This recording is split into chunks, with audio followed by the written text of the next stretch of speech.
नमस्कार दोस्तों, स्वागत है आपका आपके अपने चैनल स्टार ऑनलाइन स्टडी में।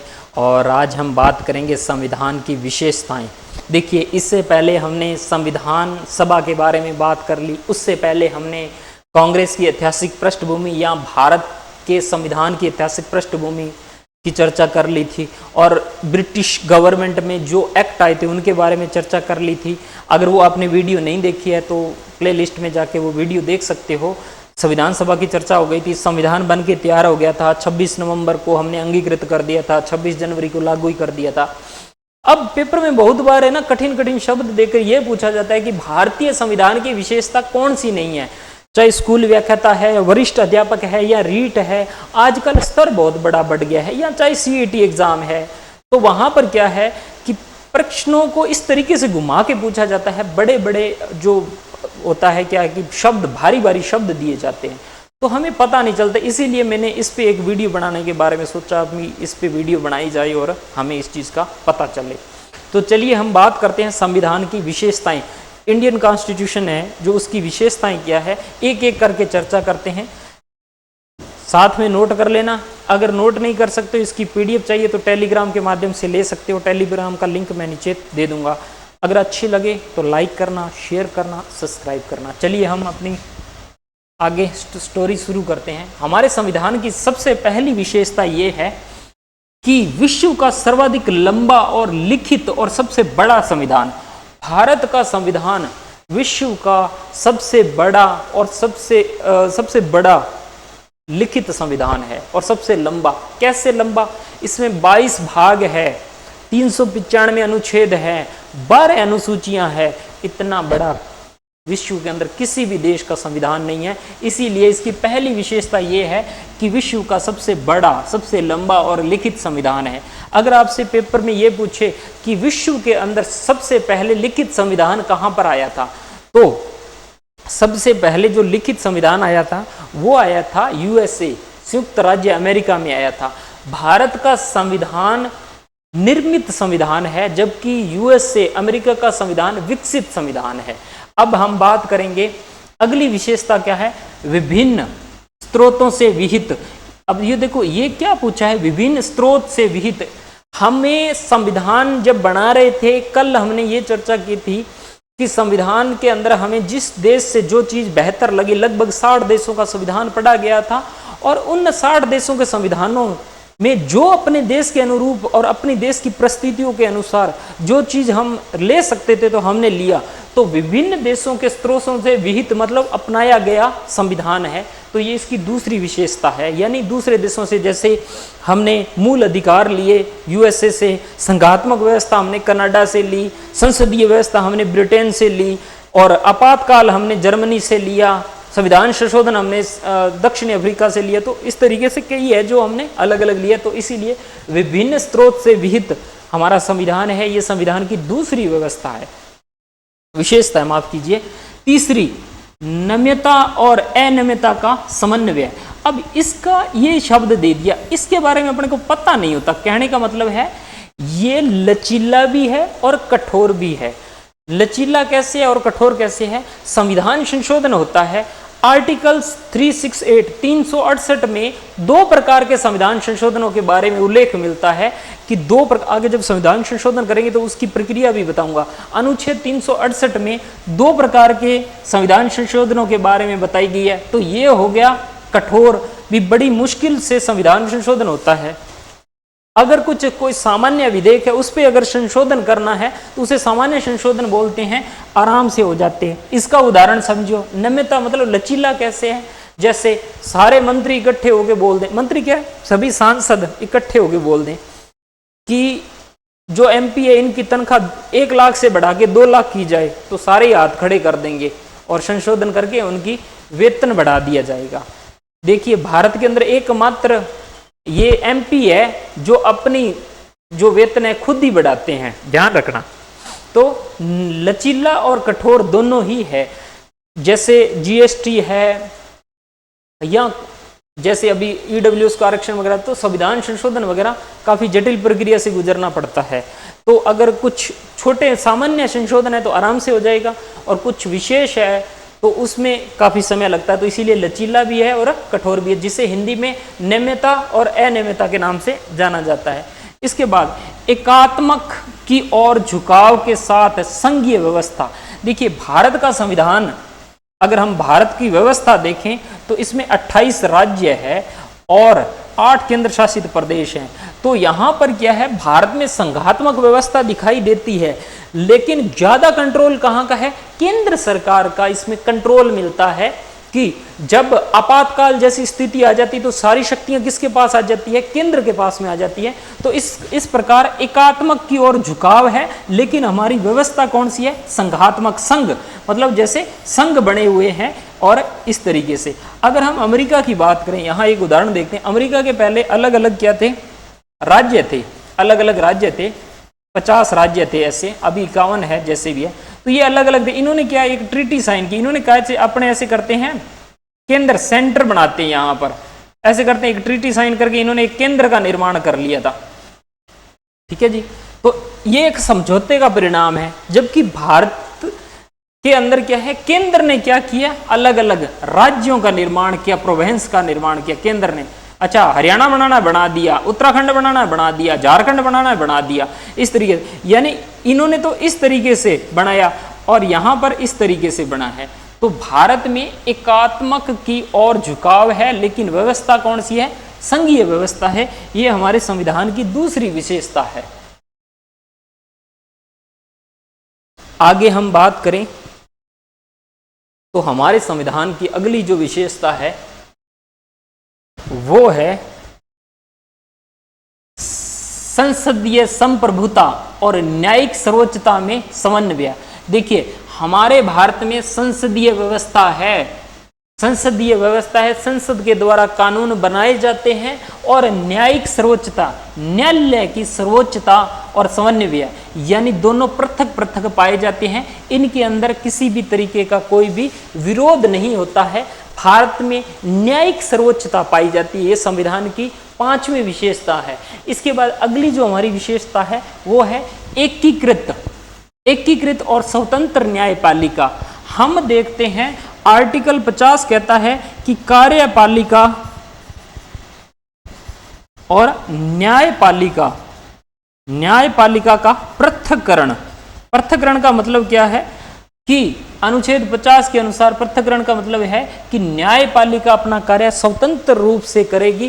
कोई भी राज्य सरकार या केंद्र सरकार न्यायालय के कार्य में हस्तक्षेप नहीं करेगी, यानी अदालत के किसी भी कार्य में हस्तक्षेप नहीं करेगी। अगर केंद्र या राज्य सरकार कोई भी आम लोगों के अधिकारों का हनन करती है तो वो न्यायालय की शरण में जा सकते हैं, क्योंकि हमारी स्वतंत्र न्यायपालिका है। न्यायपालिका में सबसे सर्वोच्च पिरामिड पे कौन बैठ रहा है, सुप्रीम कोर्ट, उच्चतम न्यायालय, सर्वोच्च न्यायालय। सरकार का जो रूप है वो कौन सा है, संसदीय रूप है। हमने संसदीय व्यवस्था ले रखी है। हमारे भारत के अंदर 543 सीटें हैं एमपी की, संसदीय व्यवस्था है। लोकसभा, राज्यसभा, 2 सदन भी है। तो हमने कौन सी व्यवस्था ले रखी है, संसदीय व्यवस्था ले रखी है। ये हमारे संविधान की 7वीं विशेषता है।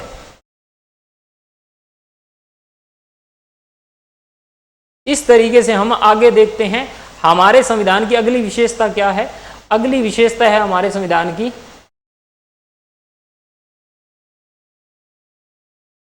मौलिक अधिकार, फंडामेंटल राइट्स। हमारा संविधान हमें मौलिक अधिकार देता है। मूल संविधान में इनकी संख्या 7 थी, वर्तमान में मूल अधिकारों की संख्या कितनी है, 6 है। मूल संविधान, जब संविधान बना था तो हमारे मूल फंडामेंटल राइट्स 7 थे, यानी 7 थे, अब 6 है। तो हमारे संविधान की यह विशेषता है कि ये हमें मौलिक अधिकार भी देता है। मौलिक अधिकार हमने USA, United state of America से हमने ग्रहण किए। मौलिक अधिकार कौन से हैं, समानता का अधिकार, प्रत्येक भारतीय को समानता का अधिकार होगा। अनुच्छेद 14 से लेके अनुच्छेद 18 तक, आगे हम इनके बारे में विस्तार से पढ़ेंगे। 14 से लेके 18 तक समानता का पहला मौलिक अधिकार, आपके फंडामेंटल राइट्स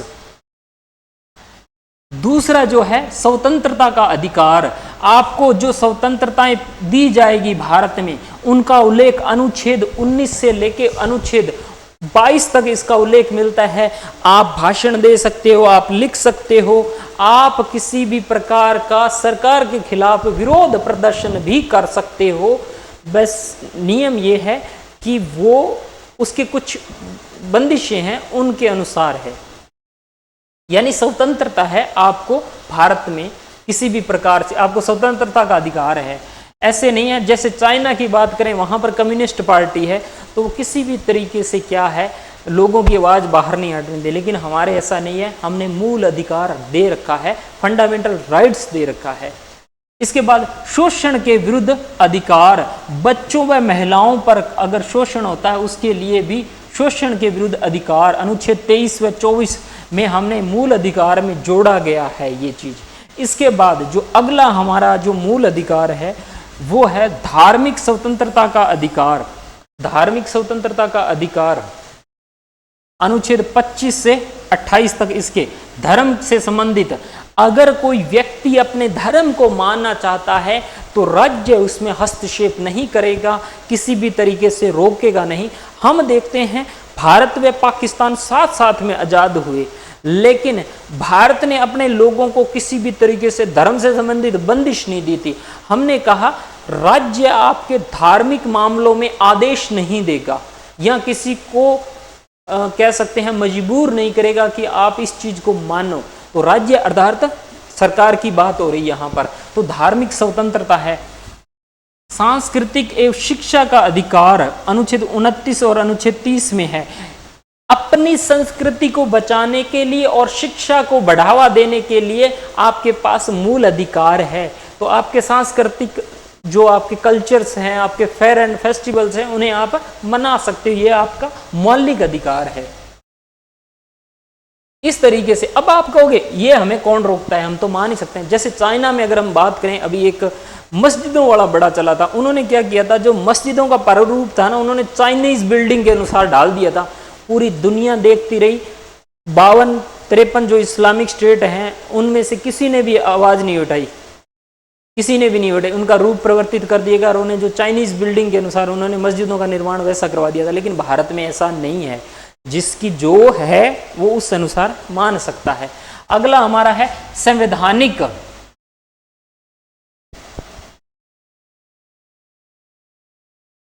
संवैधानिक उपचारों का अधिकार अनुच्छेद 32 है। जब मूल अधिकारों के संबंधित कोई भी अगर आपकी बात नहीं सुनेगा तो न्यायालय आपको शरण देगा, आपकी सहायता करेगा, यह आपका मौलिक अधिकार है। तो आपको हमारे संविधान की विशेषता है कि आपको 6 मौलिक अधिकार दिए गए हैं हमारे संविधान के अंदर, अपने संविधान के अंदर। इसके बाद आगे हम देखते हैं कि राज्य के नीति निदेशक सिद्धांत। देखिए गांधी जी का सपना था राम राज्य ग्राम राज्य, यानी जो व्यवस्था है गांव से चले और कुछ ऐसे प्रावधान करें जिससे कोई भी भूखा ना सोए, सामाजिक एकता, समाज कल्याण या कह सकते हैं समाजवादी राज्य स्थापित करने की कोशिश की गई थी। उन्हें हम नीति निदेशक तत्वों के माध्यम से हमने हमारे संविधान में रखा है। ये नीति निदेशक तत्व हमने आयरलैंड से लिए थे।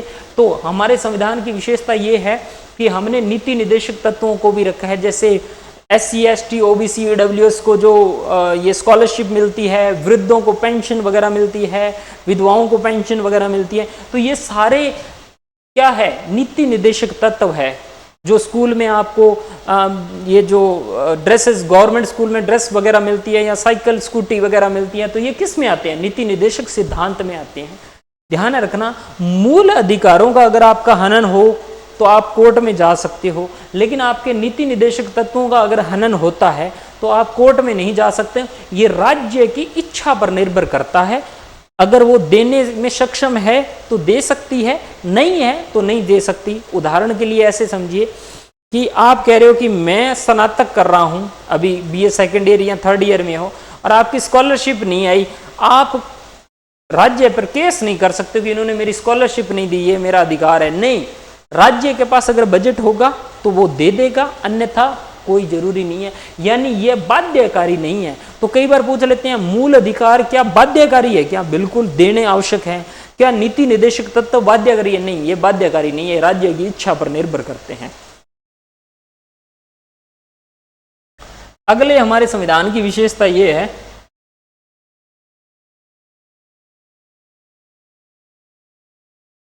मौलिक कर्तव्य। मौलिक कर्तव्य देखिए 1975 के अंदर इमरजेंसी लगी थी। 1975-77 के बीच का जो टाइम है ये काफ़ी क्रिटिकल रहा था। इमरजेंसी श्रीमती इंदिरा गांधी जी के द्वारा लगाई गई थी, क्योंकि उस समय की परिस्थितियां अलग थी, तो देश में टूटने जैसे संकट थे, तो इसी वजह से क्या है इमरजेंसी लगाई गई थी। लेकिन अब वर्तमान में अलग अलग परिस्थितियों में बताया जाता, लेकिन वहाँ की कंडीशनें उस समय की अलग थी, अब की अलग है। तो उसमें यह लाया गया था कि आपका कर्तव्य है, कुछ कर्तव्यों को निर्धारित किया गया, जैसे राष्ट्र के जो धरोहर है, जो राष्ट्र के जो इमारतें वगैरह है, या राष्ट्र की जो संपत्ति है उसकी सुरक्षा करना भी आपकी कर्तव्य होगा। राष्ट्रगान है, राष्ट्रगीत है, उनका सम्मान करना। हम देखते हैं कि हम जब हमारा राष्ट्रगान शुरू होता है तो हम एकदम सावधान की मुद्रा में खड़े हो जाते हैं। ये क्या है? ये हमारा कर्तव्य है, मौलिक कर्तव्य। देखो मौलिक कर्तव्य प्रारंभ हमने मौलिक कर्तव्य लिए थे पूर्व सोवियत संघ से।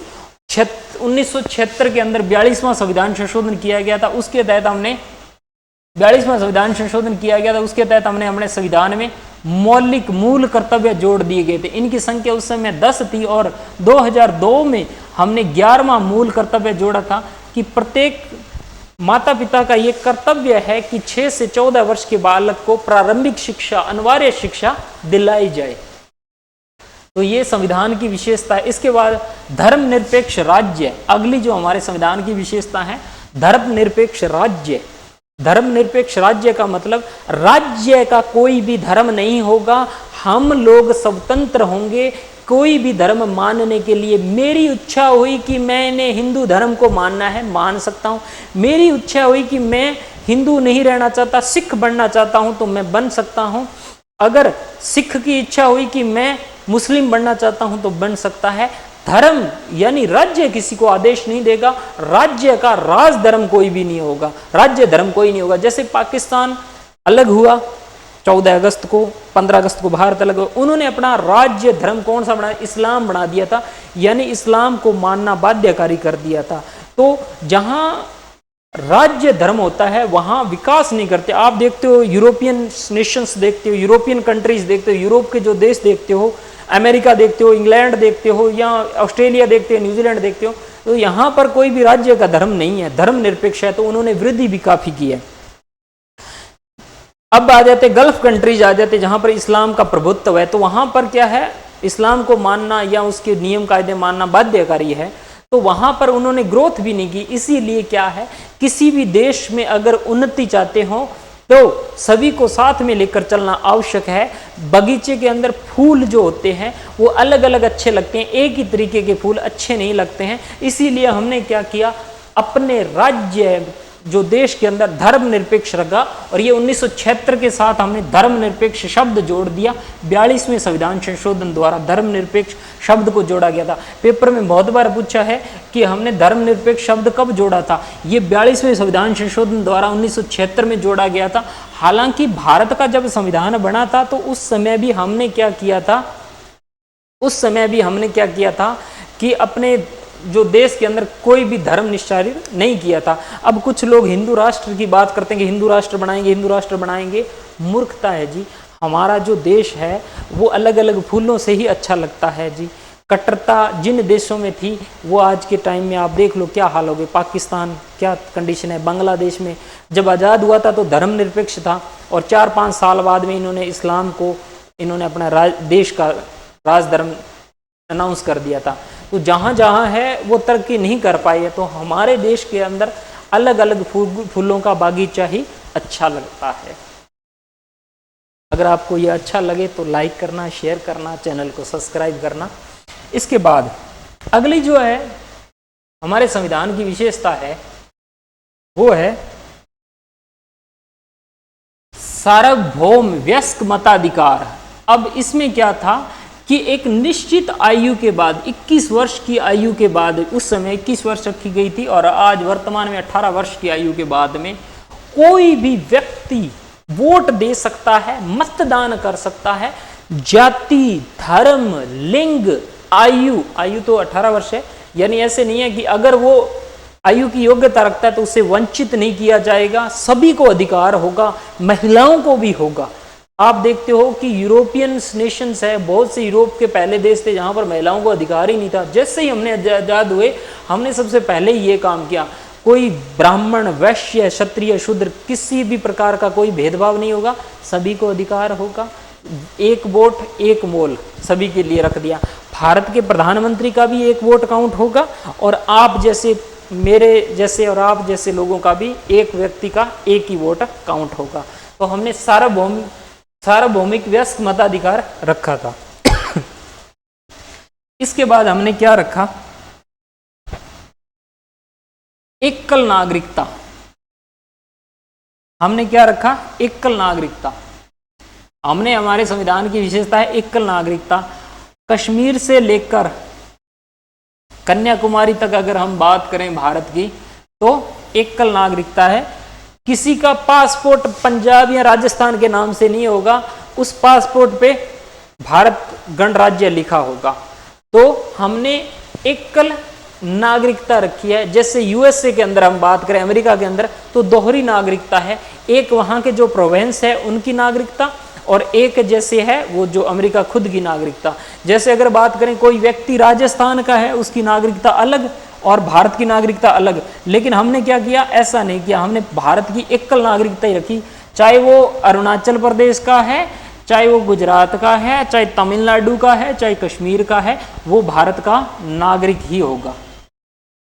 तो हमने एकल नागरिकता का प्रावधान किया है।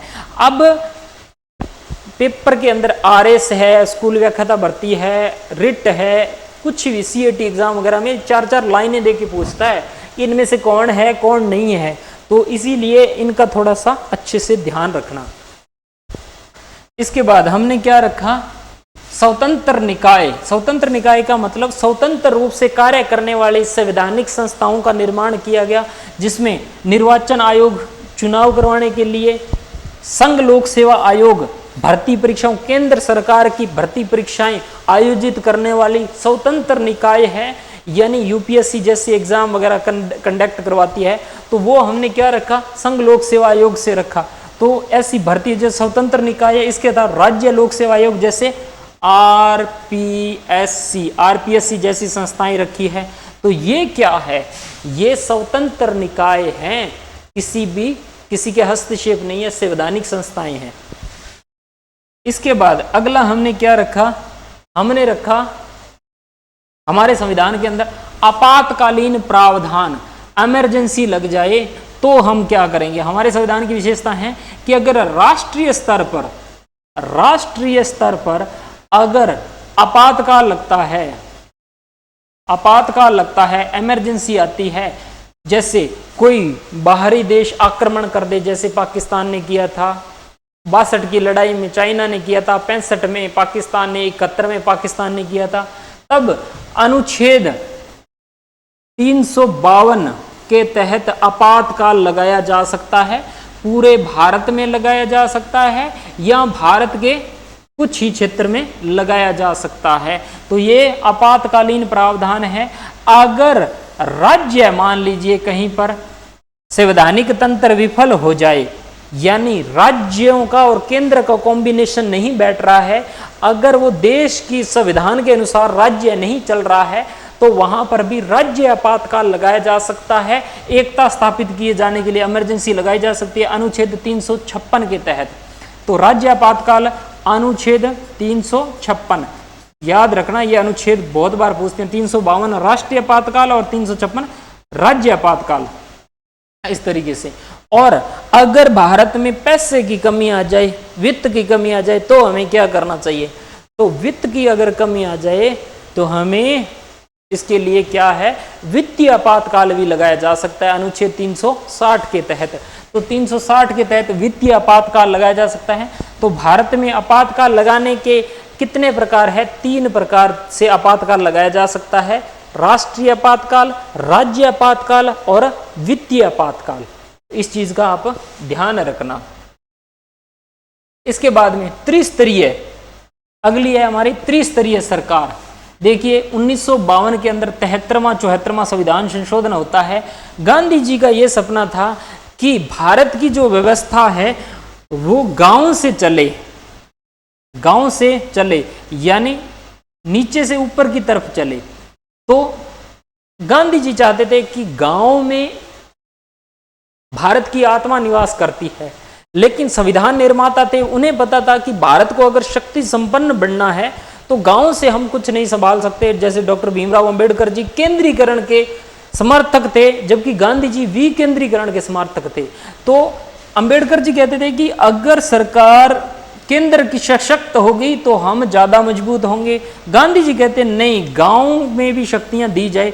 तो इनके सपने को सच करने के लिए 73वां संविधान संशोधन होता है। 73वां संविधान संशोधन ग्रामीण शासन के लिए, ग्रामीण शासन के लिए, और 74वां संविधान नगरों के लिए, नगरीय शासन के लिए, नगरीय शासन के लिए होता है। 1992 में आता है। 3 तरीके की सरकार रहती है कि भारत में पंचायती राज का ढांचा कौन सा है? त्रिस्तरीय है। ग्राम पंचायत, और उससे ऊपर अगर हम बात करें तो पंचायत समिति, और उससे ऊपर अपने बात करें तो जिला पंचायत या जिला परिषद।